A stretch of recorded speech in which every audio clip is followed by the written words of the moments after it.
Everyone, welcome to ASP with biology classes. हम लोग यहाँ पे 10th क्लास जो यूपी बोर्ड की बायोलॉजी है उसका सिलेबस कंप्लीट कर रहे हैं ताकि कम समय में हम लोग अच्छे से अच्छे मार्क्स गेन कर सकें। यह यूपी बोर्ड के लिए ही नहीं बल्कि अदर बोर्ड के लिए भी क्लास बहुत ही इम्पॉर्टेंट है। इसमें बायोलॉजी में हम लोगों ने सबसे पहले जैव प्रक्रम और नियंत्रण एवं समन्वय 2 चैप्टर हैं उनको कंप्लीट कर लिया है। और आज का हम लोगों का जो अध्याय 7 है और जो है कि जीव जनन कैसे करते हैं, क्या जीव जनन कैसे करते हैं, जो कि इम्पॉर्टेंट चैप्टर है और इसमें से क्वेश्चन फंसते हैं। तो आइए देखते हैं कि जीव जनन कैसे करते हैं। अब अगर आपसे पूछा जाए तो सबसे पहले हम लोग क्या करेंगे, इसका फास्ट रिवीजन करेंगे। क्या करेंगे? फास्ट रिवीजन करेंगे, तो जिससे हम लोगों को समझ में आएगा कि चैप्टर में ये दिया हुआ है। उसके अकॉर्डिंग फिर हम लोग शॉर्ट जो होते हैं हमारे एमसीक्यू करेंगे। एमसीक्यू करने के बाद जो वेरी शॉर्ट क्वेश्चन और उससे और शॉर्ट क्वेश्चन, उसके बाद लॉन्ग आंसर करेंगे, जिससे क्या हम लोगों की तैयारी बहुत ही अच्छी हो जाएगी कम समय में। और यहाँ पे जो प्रीवियस ईयर के क्वेश्चन जो आए हुए हैं वो हम लोग डिस्कस करेंगे ताकि हम लोग का पेपर अच्छे से अच्छा और बेहतर से बेहतर हो और कम समय में हम लोग अच्छे मार्क्स की तैयारी करें। तो सबसे पहले हम लोग इसका फास्ट रिवीजन कर लेते हैं चैप्टर का। अब आपसे पूछा जाए कि जीवन काल किसे कहते हैं, कि जीवन काल किसे कहते हैं। एक जैसे जीव है, जीव जो होता है, जीव का जीवन होता है। तो फिर अब जीवन काल किसे कहते हैं, तो प्रत्येक जीव क्या, देखो, प्रत्येक जीव कुछ निश्चित समय तक ही जीवित रहता है। भाई कोई भी जीव हो वो पूरा जीवन भर या सदियों तक तो जीवित रह नहीं सकता। कुछ उसका जीवन काल होता है, कुछ समय निश्चित होता है कि ये इतने वर्ष तक ही जीवित रहेगा। जैसे कि कुत्ता है 12 साल तक जीवित रहेगा। तो सबका क्या होता है, अपना एक जीवन काल होता है। क्या होता है? अपना एक जीवन काल होता है, जो उस जीव का क्या कहलाता है, जीवन काल कहलाता है। इसका कहने का मतलब ये है कि जो प्रत्येक जीव होता है वह जितने वर्ष तक जीवित रहता है, क्या, जितने वर्ष तक जीवित रहता है वो उसका क्या कहलाता है, जीवन काल कहलाता है या जीवन अवधि कहलाती है। ये आपको क्लियर हुआ? अब जनन किसे कहते हैं। अब पूछा जाए आपसे जनन किसे कहते हैं, तो अपनी जात या वंश को, क्या, अपनी जात या वंश को निरंतरता को बनाए रखने के लिए अपने जैसे जीवों को उत्पन्न करने की प्रक्रिया क्या कहलाती है, जनन कहलाती है। जनन का मतलब ही यही है कि अपनी पीढ़ी को खत्म ना होने देना। क्या, अपनी पीढ़ी को खत्म ना होने देना। अगर जीव जनन नहीं करेंगे तो उससे क्या होगा कि उसकी पीढ़ी क्या होगी, समाप्त हो जाएगी। तो इस वजह से जीव जनन इस वजह से करते हैं कि उनकी पीढ़ी जो हो निरंतर क्या हो, बढ़ती जाए आगे, क्योंकि जीवों का एक जीवन काल होता है। उस जीवन काल में क्या जीव समाप्त हो जाएगा। अगर वह जनन नहीं करेगा, संतति उत्पन्न नहीं करेगा, तो उनकी पीढ़ी, उनकी सी संतानें कैसे होंगी और उनकी पीढ़ी कैसे आगे चलेगी। तो इस वजह से क्या होता है, जीव अपने वंश को बढ़ाने के लिए निरंतर क्या कहते हैं, अपने जैसे जीव उत्पन्न करते हैं। और यह जो जीव उत्पन्न करने की प्रक्रिया होती है यह क्या कहलाती है, जनन कहलाती है। आप समझेंगे जनन का आधार। जनन का आधार आखिर क्या होता है, तो जनन के पश्चात, क्या, जनन के पश्चात उत्पन्न संतति, क्या, जनन के पश्चात उत्पन्न संतति अपने जनक के समान होती है। कैसी होती है? जनक के समान होती है। जनन के पश्चात जो संतति उत्पन्न होती है, जाहिर सी बात है जो जनन के पश्चात संतति उत्पन्न होगी वह अपने माँ पिता पर ही जाएगी। क्या, माँ बाप पे ही तो जाती है। तो इस वजह से जनक के समान होती है। इसका प्रमुख कारण आनुवंशिक पदार्थ क्या होता है, आनुवंशिक पदार्थ होता है। क्योंकि माँ बाप के जो लक्षण होते हैं, आनुवंशिक लक्षण होते हैं, वो क्या होते हैं, उसकी संतानों में जाते हैं। और ये जो आनुवंशिक पदार्थ होते हैं ये होते कहाँ हैं, तो ये डीऑक्सीराइबोज, क्या, डीऑक्सीराइबोज न्यूक्लिक अम्ल क्या होता है, डीऑक्सीराइबोज न्यूक्लिक अम्ल क्या, डीएनए है। डीएनए ही ऐसा पदार्थ है न्यूक्लिक, जो अनुवंशिक पदार्थ अगर पूछा जाए किसे कहते हैं तो डीएनए को कहते हैं। जेनेटिक मटेरियल क्या है, डीएनए है। डीएनए ही जो करता है क्या, अनुवंशिक लक्षणों को माता पिता से उनकी संतति में पहुंचाता है, जो संपूर्ण जीव की क्या कहलाते हैं, आनुवंशिक इकाई कहलाते हैं। अब आनुवंशिक इकाई क्या पूछा जाए तो क्या है, तो जो डीएनए डीएनए जो आनुवंशिक पदार्थ को जो न्यूक्लिक अम्ल से क्या भेज रहा है वो क्या है, आनुवंशिक इकाई होती है। क्या होता है, आनुवंशिक इकाई होती है। तो आनुवंशिक इकाई क्या होता है, तो डीएनए होता है। क्या होता है, डीएनए आनुवंशिक इकाई होती है जीवों की। अब जनन के प्रकार, जो जनन होता है वह कितने प्रकार का होता है, तो जनन 2 प्रकार का होता है। पहला होता है अलैंगिक जनन। क्या होता है, अलैंगिक जनन। दूसरा होता है लैंगिक जनन। अब सबसे पहले हम लोग समझेंगे अलैंगिक जनन क्या होता है। क्या, अलैंगिक जनन क्या होता है, अलैंगिक जनन क्या होता है, एकल जीव में प्रजनन विधि होती है। क्या होती है, एकल जीव में प्रजनन विधि होती है, इसको कहते हैं अलैंगिक जनन। समझे इसको? इस प्रकार के जनन में विशेष जनन कोशिकाओं के बिना, क्या? विशेष जनन कोशिकाओं के बिना एक जनक द्वारा नई संतति का निर्माण होता है। इसमें क्या, एक ही जनक होता है, एक ही जनक होता है। इसके फलस्वरूप जिस संतति का जन्म होता है वह आनुवंशिक रूप से पूरी तरह जनक के समान होती है। देखो, जिसमें अगर दो जनक होंगे, मेल फीमेल अलग अलग होंगे, तो उसमें क्या होता है, जो संतति होती है वो माँ और पिता दोनों पे जाती है, दोनों के तरीके उसमें लक्षण आते हैं। पर जिसमें जो होता है एक ही जनक है, तो वह पूरी की पूरी क्या होगा, पूरे के पूरा क्या होगा, बिल्कुल अपने संतति जो होगी बिल्कुल अपने क्या होगी, माता पिता जो पिता है, जो जनक है उसी की तरीके होगी, क्योंकि यहाँ पे एक ही जनक है। और जब जीवों में दो जनक होते हैं वहां पे, तो क्या होता है, डिवाइड हो जाते हैं उनके आनुवंशिक लक्षण, क्योंकि कुछ माता से आते हैं, कुछ पिता से आते हैं। जिसमें माता पिता एक में ही है, तो उसमें क्या होगा, जो संतति होगी बिल्कुल वो जनक के ही जैसी होगी, क्योंकि यहाँ पे जो मेल फीमेल रिप्रोडक्टिव पार्ट है वो एक ही में पाए जा रहे हैं। अब ये अलैंगिक जनन जो होता है, देखो कुछ होता है बिना जनन के होते हैं, जैसे विखंडन होता है जिसको कहते हैं बडिंग होता है, फ्रेगमेंटेशन होता है, तो ये क्या होते हैं, अलैंगिक जनन के प्रकार होते हैं। तो अब इसकी विधियां समझते हैं अलैंगिक जनन की। देखो, सबसे पहले क्या, विखंडन। अब विखंडन यानी कि फ्रेगमेंटेशन किसे कहते हैं, तो इस विधि में परिपक्व जीव विभाजित होकर दो या दो से अधिक कोशिकाओं में विभक्त हो जाता है। यानी कि जो जीव होता है वो क्या करते हैं, दो न्यूक्लियस बना लेते हैं। दो न्यूक्लियस, जैसे एक न्यूक्लियस है तो उसका जो मटेरियल है वो दो भागों में, केंद्रक क्या होता है, विभाजित हो जाता है। भाई जैसे कि ये एक केंद्रक है, ये न्यूक्लियस है, न्यूक्लियस क्या होगा, सर्वप्रथम क्या होगा, केंद्रक दो भागों में विभाजित हो जाएगा। जब दो भागों में विभाजित हो जाएगा तो ये जो उसके अंदर जेनेटिक मटेरियल है वो क्या हो जाएगा, अलग अलग हो जाएगा। अलग अलग हो जाएगा तो क्या हो जाएगा, जब अलग अलग होगा तो कोशिका द्रव भी विभाजित हो जाएगा। जब कोशिका द्रव विभाजित हो जाएगा तो इस विधि में क्या होगा, इस विधि के द्वारा एक कोशिकीय जंतु क्या करते हैं, प्रजनन करते हैं। अब एक कोशिकीय जंतु जो होते हैं वो कैसे प्रजनन करते हैं, जैसे अमीबा वगैरह है, तो ये ऐसे ही प्रजनन करते हैं विखंडन के द्वारा। क्या होते हैं, उनका न्यूक्लियस जो होता है वो दो भागों में विभाजित हो जाता है। जैसे ये अमीबा है, अमीबा क्या इधर इसने फ्रेगमेंटेशन किया, इसने क्या किया, विखंडन किया, तो यह क्या कर देगा, या फिर अब इसका जो न्यूक्लियस है ये दो भागों में बट जाएगा। फिर कोशिका द्रव भी दो भागों में बट जाएगा। इसमें क्या बन जाएंगे, दो न्यूक्लियस बन जाएंगे। जब दो न्यूक्लियस बन जाएंगे तो इससे क्या होंगे, दो अमीबा बन जाएंगे। तो यहाँ पे क्या हो गया, ये एक कोशिकीय जंतु क्या होते हैं, इसी प्रकार प्रजनन विधि का करते हैं, जिससे अपनी जो संतति है उसको उत्पन्न करते हैं। दूसरा देखेंगे क्या है, दूसरा है विखंडन। दूसरा क्या है, द्विविखंडन। क्या होता है, द्विविखंडन। द्विविखंडन में कुछ क्या होता है, कुछ प्रोटोजोन्स जैसे अमीबा, पैरामीशियम आदि में कोशिकाएं विभाजन द्वारा सामान्यतः दो बराबर भागों में विभक्त हो जाती हैं। इसमें कोशिकाएं क्या होती है, दो बराबर भागों में विभक्त हो जाती हैं, इसीलिए इसको कहते हैं द्विविखंड। द्विविखंडन का मतलब क्या है, कोशिकाएं दो भागों में विभाजित हों, दो भागों यानी कि दो बराबर भागों में विभाजित हो जाएं, उसको कहते हैं दो द्विविखंडन। और इसके एग्जाम्पल क्या है, अमीबा और पैरामीशियम। अगला है बहुविखंडन। क्या है, बहुविखंडन। अब बहुविखंडन समझते हैं।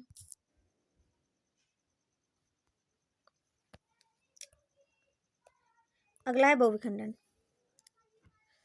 बहुविखंडन है कुछ कोशिकीय जंतुओं में, क्या, कुछ कोशिकीय जंतुओं में कोशिका द्रव विभाजित होकर सूक्ष्म विखंडन बना लेते हैं। जब कोशिका द्रव विभाजित होता है तो क्या सूक्ष्म विखंडन बना लेते हैं। उदाहरण के लिए क्या, प्लाज्मोडियम। प्लाज्मोडियम क्या है, मलेरिया का परजीवी है। क्या है, मलेरिया का परजीवी। प्लाज्मोडियम से ही क्या, मलेरिया उत्पन्न होती है। तो ये क्या है, ये है बहुविखंडन। इसमें क्या, बहुत सारे क्या प्लाज्मोडियम बनते हैं। अगला देखते हैं। अगला है खंडन द्वारा। क्या है, अगली विधि क्या है, खंडन द्वारा। खंडन द्वारा क्या होता है, खंडन द्वारा इस विधि में बहुकोशिकीय जीव पूर्ण वृद्धि करके दो या दो से अधिक खंडों में टूट जाते हैं। खंडन में क्या होता है, बहुकोशिकीय जो जीव होते हैं, जो मल्टी सेलुलर होते हैं, वो वृद्धि कर लेते हैं। वृद्धि करने के बाद दो या दो से अधिक खंडों में टूट जाते हैं। इसके पश्चात प्रत्येक खंड वृद्धि करके पूर्ण जीव बन जाता है। दो या दो से अधिक भागों में टूटे, और जितने ही टूटे, जैसे कि ये है डंडी, ये एक दो तीन भागों में टूट गई। जब ये तीन भागों में टूट गई तो जब ये गिरेगी तो क्या होगी, फिर से क्या होगी, ये जनन कर लेगी। ये अपना अपने जैसा क्या होगी, जीव उत्पन्न कर लेगी। उदाहरण के लिए स्पाइरोगायरा, राइजोपस, यूलोथ्रिक्स, हाइड्रा। अगर आपसे पूछा जाए, अगर एमसीक्यू में आ गया कि खंडन किसमें होता है, तो आपको स्पाइरोगायरा, राइजोपस, यूलोथ्रिक्स, हाइड्रा में से कोई एक एग्जाम्पल दे दे दिया जाएगा। अगला है पुनरुद्भवन। क्या है, पुनरुद्ध भवन जिसको कहते हैं पुनर्जनन, क्या कहते हैं पुनर्जनन।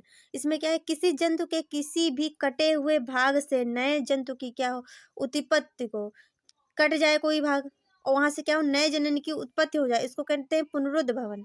पुनरुद्ध भवन को पुनर्जनन मतलब जो भाग कट जाए जंतु का, वहीं से जब दूसरे भाग की उत्पत्ति होती है तो उसको कहते हैं पुनर्जनन, यानी कि पुनः से जनन हुआ। उदाहरण के लिए क्या, हाइड्रा प्लेनेरिया आदि। अब पूछा जाए कि पुनर्जनन किसमें पाया जाता है या पुनरुद्ध भवन किसमें पाया जाता है, तो हाइड्रा और प्लेनेरिया में।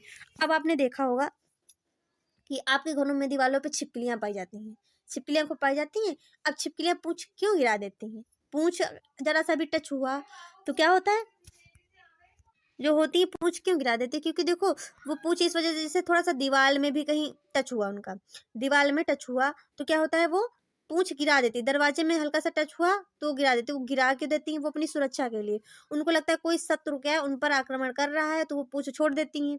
छोड़ देती है इसका मतलब क्या होता है, वो समझती हैं कि शत्रु अब समझेगा कि ये छिपकली क्या है, मर चुकी है, ये छिपकली मर चुकी है, तो वो अपनी सेफ्टी के लिए ऐसा करती हैं। और उसके बाद फिर से यहाँ पे उनकी पूंछ क्या होती है, धीरे धीरे निकल आती है। तो ये हो गया पुनरुद्ध भवन यानी कि पुनर्जनन। जहां से जो अंग टूटा या कटा वहां से दूसरे उसी अंग का क्या हुआ, फिर से विकास होना क्या कहलाता है, पुनरुद्ध भवन कहलाता है। इसके एग्जाम्पल क्या है, हाइड्रा है और प्लेनेरिया है। हमने आपको आपके घर में छिपकली का एग्जाम्पल देकर के इस वजह समझाया ताकि आपको बहुत दिमाग में इजिली बैठ जाए, क्योंकि अपने से रिलेटेड जो चीज़ें होती हैं जो हम देखते हैं उनसे उनका एग्जाम्पल देने से जल्दी समझ में आता है।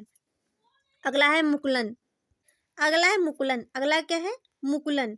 इस प्रक्रिया में एक छोटा सा उभरा भाग क्या होता है, बाहर निकलने लगता है, जिसे क्या कहते हैं, मुकुल। क्या कहते हैं, मुकुल यानी कि बड कहते हैं। अब जैसे आपने देखा होगा कि आलू, आपने देखा होगा आलू देखा है, आलू में जगह जगह देख रहा होगा क्या, अंकुर निकल आते हैं, उभरे उभरे भाग निकल आते हैं। इसको कहते हैं मुकुल, यानी कि बड निकल आए, कलिकाएं निकल आई। यह मुकुल धीरे धीरे बड़ा हो जाता है। ये मुकुल देखो, इसको आलू को 3-4 जगह से कट करके इसको बो देते हैं। जो ये मुकुल होते हैं, मुकुल को ही तो बोते हैं, ना कि आलू को बोते हैं।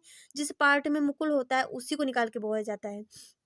जब इसकी बुआई हो जाती है तो क्या होता है, ये धीरे धीरे बड़ा हो जाता है, बड़ा हो जाता है और मृत कोशिकाओं से, और जो आलू जितना सड़ जाता है उससे अलग होकर क्या होता है, एक स्वतंत्र आलू का पौधा तैयार हो जाता है। क्या हो जाता है, स्वतंत्र आलू का पौधा तैयार हो जाता है।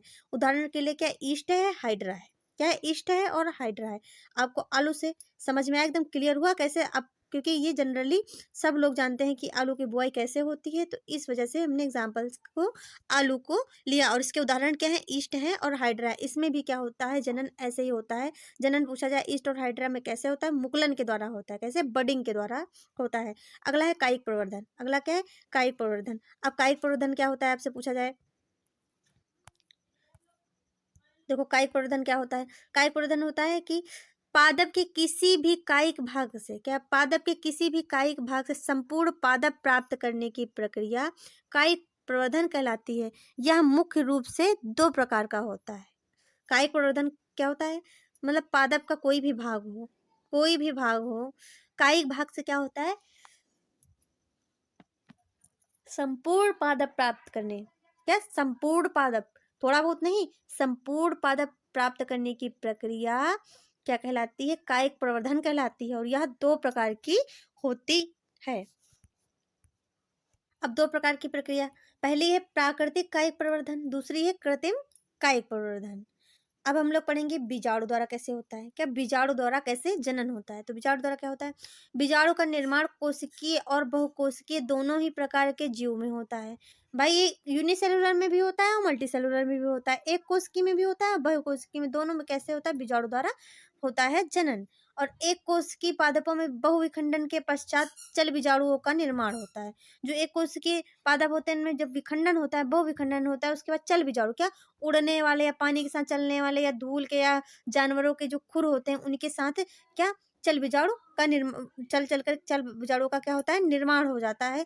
तो उदाहरण के लिए क्या है, क्लेमाइडोमोनास है। उदाहरण के लिए क्या है, क्लेमाइडोमोनास है। चल बीजाणु क्या होता है, चलते हैं, मतलब किसी भी प्रकार से कोई भी उनका जो होता है आधार हो सकता है। बीजाणु निर्माण में जनक पादप और बीजाणुधानी में सैकड़ों प्रजनन इकाइयां पैदा करता है, जिन्हें क्या कहते हैं, बीजाणु कहते हैं। जो सैकड़ों जो प्रजनन इकाइयां होती हैं उनको क्या कहते हैं, बीजाणु कहते हैं।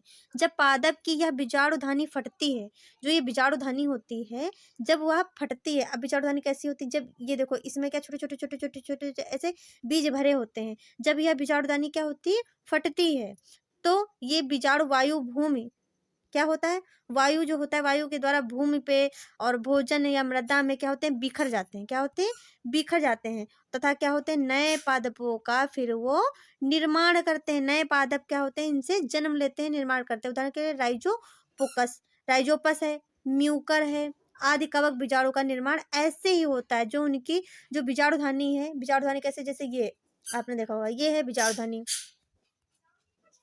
ये बीजाणुधानी है, इसमें क्या छोटे छोटे छोटे स्पोर भरे हैं, ये थैली है, छोटे छोटे स्पोर भरे हैं, इसमें 4 या 6 ऐसे भाग हो सकते हैं, छोटे छोटे भरे हुए हैं। जब ये फटती है, क्या होता है, जब ये फटती है, जब फटती है तो ये वायु के द्वारा, हवा के द्वारा, भूमि में जमीन के माध्यम से, भोजन के माध्यम से, जैसे किसी ने भोजन खाया, उसके बाद जब उसने अपना वेस्ट मटेरियल निकाला, तो जहाँ पे उसका वेस्ट मटेरियल गया उसमें कुछ सीड गए, क्या गए, उसमें कुछ बीजाणु गए, और जहाँ पे वो बीजाणु गिरेंगे वहां पे क्या होगा, पौधों का निर्माण होगा, नया पादप क्या होगा, बनेगा। इसके एग्जाम्पल क्या है, राइजोपस है, म्यूकर है, और कवक, क्या कवक बीजाणु का निर्माण भी ऐसे ही होता है।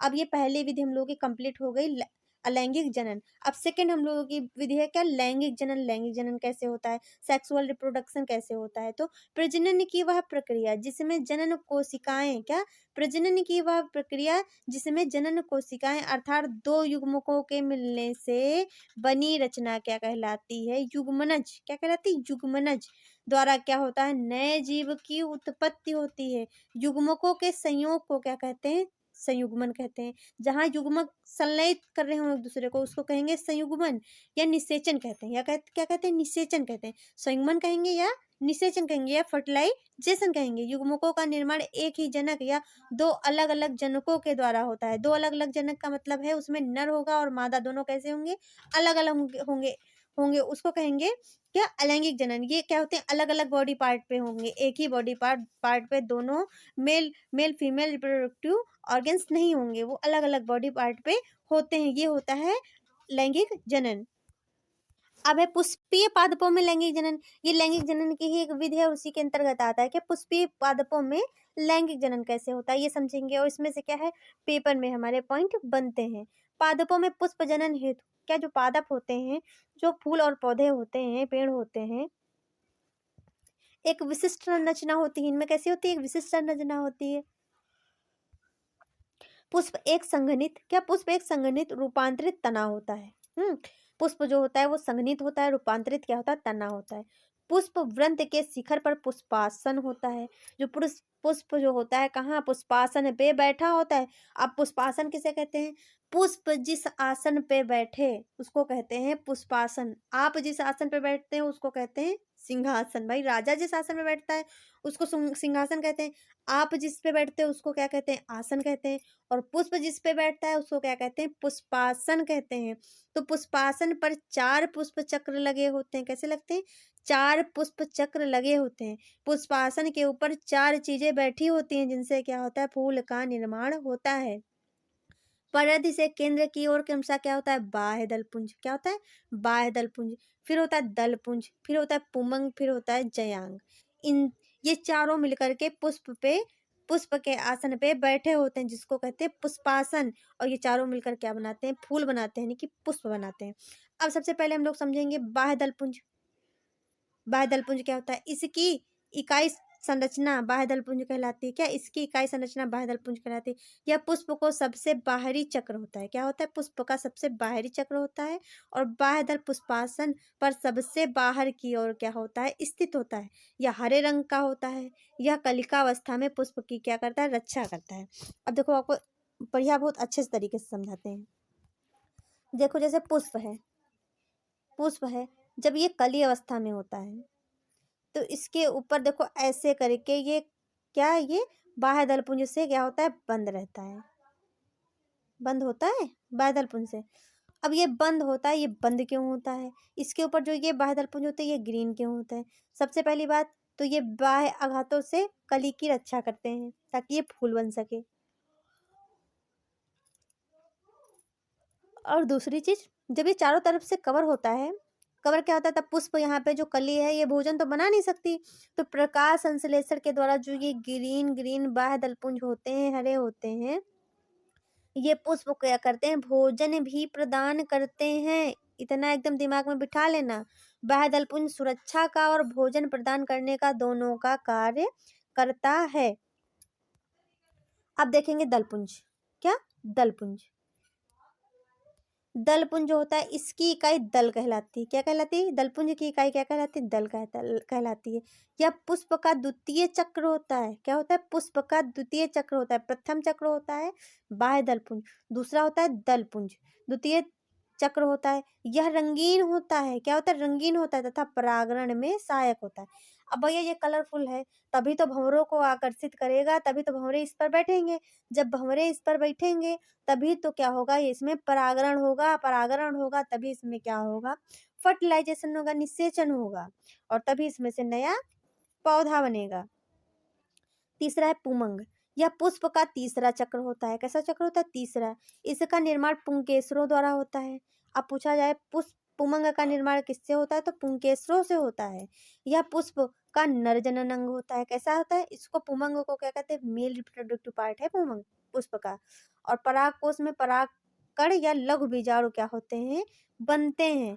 परागकोश में क्या बनते हैं? परागकण बनते हैं। ऐसे फूल होता है, ये होता है परागकोश होता है, इसके अंदर क्या छोटे छोटे छोटे छोटे परागकण या लघु बीजांड भरे हुए होते हैं। अब तीसरा है जयांग या स्त्री केसर। तीसरा है जयांग या स्त्री केसर। ये क्या करता है? प्रति महीने तैयारी करता है। जैसे स्पंजी अंतर्भित्ति मांसल, परंतु निषेचन या न होने की अवस्था पे, जब निषेचन नहीं होता, जब फर्टिलाइजेशन, यह जनसंख्या में पुरुषों की तुलना में महिलाओं की संख्या का अनुपात होता है। मतलब कितनी महिलाओं पे कितने पुरुष हैं, इसका अनुपात होता है। और सबसे अच्छा अनुपात लिंगानुपात तब होगा जब पुरुष, जितने पुरुष होंगे उतनी महिलाएं होंगी। एक स्वस्थ समाज के हेतु पुरुषों और महिलाओं की संख्या क्या होनी चाहिए? लगभग समान होनी चाहिए। वर्तमान में हमारे देश में कुछ क्षेत्रों में पुत्र की चाह में, कुछ क्षेत्र ऐसे हैं, जैसे आपने सुना होगा हरियाणा वगैरह जो हैं, कुछ क्षेत्र ऐसे हैं जिसमें क्या होता है, भ्रूण परीक्षण। अब तो खैर कम हो गया है, पर पहले बहुत ही ज़्यादा था कि भ्रूण परीक्षण करा के क्या होता था, अगर लड़की होती थी उसकी हत्या कर दी जाती थी। इसके क्या कारण क्या हुआ, बिल्कुल असंतुलन हो गया, उत्पन्न हो गया, क्योंकि लड़कियों की संख्या बहुत ही कम हो गई और पुरुषों की संख्या बहुत ही ज़्यादा हो गई, जिससे बहुत ही बिल्कुल प्रकृति में असंतुलन टाइप की समस्या आ गई, जिससे क्या हो गया, रेप वगैरह जो आपने सुने होंगे। तो इसी लिंगानुपात के कारण सबसे ज़्यादा उत्पन्न हुआ। अतः गर्भस्थ शिशु के लिंग परीक्षण पर कानूनी प्रतिबंध लगाया गया। बस एक यही वजह थी जिसकी वजह से किया गया, जो लिंग परीक्षण पे कानून ने क्या किया, प्रतिबंध लगाया, तब जाकर के इतना समाज सुधरा। आप समझेंगे जनसंख्या आकार क्या है, समझेंगे जनसंख्या आकार क्या है। तो एक समष्टि, क्या एक समष्टि या एक जनसंख्या में कुल व्यक्तियों की संख्या, एक समष्टि या जनसंख्या में कुल व्यक्तियों की संख्या जनसंख्या के आकार कहलाती है। वर्तमान में विश्व भर में मानव की तीव्रता से बढ़ती जनसंख्या चिंता का प्रमुख कारण है। अब चिंता का सबसे बड़ा कारण यही है कि जो मनुष्य की जनसंख्या इतनी तीव्रता से बढ़ रही है कि अब रहने के लिए जगह नहीं है, और क्या है, और रोजगार के साधन नहीं है, इतनी जनसंख्या बढ़ चुकी है। और जबकि क्या लिखवाया गया, सरकार द्वारा योजनाएं चालू की गई कि हम दो हमारे दो, उसके बावजूद क्या हम चार हमारे चार वाले सिस्टम हो रहा है। तो इस वजह से क्या हुआ, जनसंख्या बहुत ही बढ़ती चली गई। इसमें जन्म दर एवं मृत्यु दर सम्मिलित होती है। जनसंख्या आकार में क्या, कितने बच्चे जन्म हुए, कितनों का जन्म हुआ और कितनों की मृत्यु हुई, ये सम्मिलित होते हैं। एक वृद्धि करती हुई जनसंख्या में जन्म दर मृत्यु दर अधिक होती है। क्या होती है? जन्म दर और मृत्यु दर अधिक होती है। अब है जन्म दर नियंत्रण। क्या है? जन्म दर नियंत्रण। आखिर जो जन्म दर है उसको नियंत्रण कैसे किया जाए? तो परिवार कल्याण हेतु, जो परिवार का कल्याण, उसके लिए परिवार कल्याण हेतु WHO द्वारा क्या थी, योजनाएं चलाई गई थी। बच्चों की संख्या सीमित करें। सबसे पहले क्या, बच्चों की संख्या सीमित करें, 2 ही रखें, 1 ही रखें। परिवार को नियोजित करने की प्रक्रिया को परिवार नियोजन कहते हैं, जिसमें क्या परिवार को नियोजित किया जाए कि 1 या 2 ही रखने, और उसको नियोजन करने की प्रक्रिया क्या कहलाती है? परिवार नियोजन कहलाती है।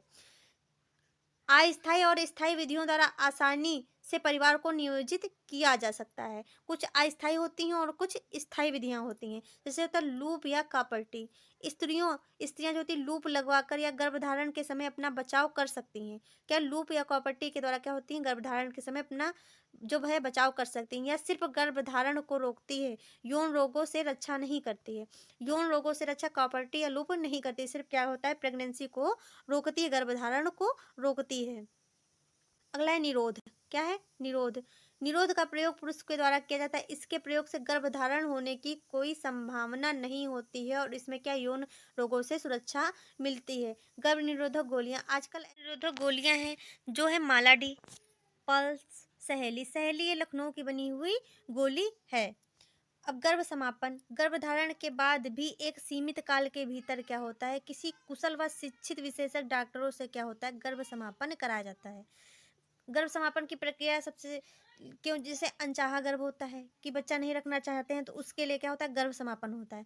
और जैसे रेप वगैरह केस में क्या होता है प्रेगनेंसी हो जाती है, गर्भ आ जाता है, तो उसमें क्या होता है गर्भ समापन कराया जाता है। पर एक निश्चित समय होता है, क्या होता है निश्चित समय होता है जिसमें क्या होता है गर्भ समापन कराया जाता है। उसके बाद वो भी क्या शिक्षित विशेषज्ञ डॉक्टरों से कराया जाता है। ये नहीं कि दाई अम्मा है या फिर कोई झोला छाप डॉक्टर है तो इनसे गर्भ समापन की प्रक्रिया नहीं कराई जाती। उसके लिए क्या शिक्षित विशेषज्ञ डॉक्टरों से गर्भ समापन कराया जाता है, वरना क्या जब जब जो होती है जो माँ होती है उसकी जान को क्या होता है खतरा होता है। अगला महिला का ऑपरेशन, जिसको कहते हैं नसबंदी। क्या कहते हैं नसबंदी या ट्यूबेक्टोमी कहते हैं। यह विधि पूर्ण तथा स्थायी विधि है। या पूर्णता क्या होती है स्थायी विधि होती है। इसमें क्या होता है जो अंडवाहिनियां होती हैं उनको काट दिया जाता है। क्या कर दिया जाता है काट दिया जाता है, जिससे जो अंडाशय होता है वह गर्भ तक नहीं जा पाता है, गर्भाशय तक क्या होता है नहीं जा पाता है। काट करके उनको क्या होता है बांध दिया जाता है, जिसमें अंडार जो होते हैं अंडवाहिनियां जो फैलोपियन ट्यूब होती है उसमें आगे बढ़ नहीं पाते हैं। पुरुष में भी क्या होती है नसबंदी होती है। महिलाओं में इसको ट्यूबेक्टोमी कहते हैं और जो पुरुष होती है उसमें जब नसबंदी होती है उसको वेसेक्टोमी कहते हैं। क्या कहती है वेसेक्टोमी कहते हैं। इसमें ये सिस्टम होता है कि अगर एक बार ये नली कट गई तो दोबारा जुड़ती नहीं, क्योंकि ये कोई पाइपलाइन तो है नहीं कि जब चाहो तब सेवा उपलब्ध है पानी की। तो एक बार अगर जो ऑपरेशन हो जाता है सिर्फ 5% ही चांस रहते हैं, वो भी किसी में हो जाए तो हो जाए, नहीं तो ये पॉसिबल नहीं होता है। पुरुषों में शुक्रवाहिनियों का क्या होता है ऑपरेशन हो जाता है। इसमें भी क्या होता है काट करके इनको बांध दिया जाता है, जिससे क्या होता है शुक्रवाहिनियां जो होती है काट करके बांध दी जाती हैं। इसमें फिर शुक्राशय का निर्माण नहीं होता है, मतलब यानी कि फर्टिलाइजेशन के समय सीमेन तो निकलता है, वो निकलता है, निषेचन के समय क्या होता है सीमेन तो निकलता है, पर क्या होता है उसमें शुक्राणु नहीं होते, क्योंकि शुक्राणु का जो सीमेन में भाग होता है वो केवल 5% ही होता है। ये जो होती है एक स्थायी विधि होती है। क्या कैसी होती है स्थायी विधि होती है, क्योंकि इसमें फिर शुक्राणु बनना बिल्कुल बंद ही हो जाते हैं। अब समझेंगे यौन संचारित विधि क्या होती है। क्या यौन संचारित विधि क्या होती है? वे रोग जो संभोग के समय यौन संबंधों द्वारा एक व्यक्ति से दूसरे व्यक्ति में संचरित होते हैं, क्या होते हैं उत्पन्न होते हैं, जो कि निषेचन के समय जो उत्पन्न होते हैं उनको कहते हैं यौन संचारित रोग कहलाते हैं। इन्हें रजित रोग भी कहते हैं। क्या कहते हैं रजित रोग भी कहते हैं। इसकी शॉर्ट वीडियो जो कि ट्रिक के द्वारा वीडियो बनी है शॉर्ट वीडियो, वो हमारे चैनल पे अपलोड है। आप ट्रिक के माध्यम से यौन संचारित रोग को बहुत ही आसानी से याद कर सकते हैं। अगर आपको हमारी क्लास अच्छी लगे तो हमारे चैनल को लाइक एंड सब्सक्राइब करें, ज़्यादा से ज़्यादा शेयर करें। मिलते हैं नेक्स्ट क्लास में। Thanks for watching.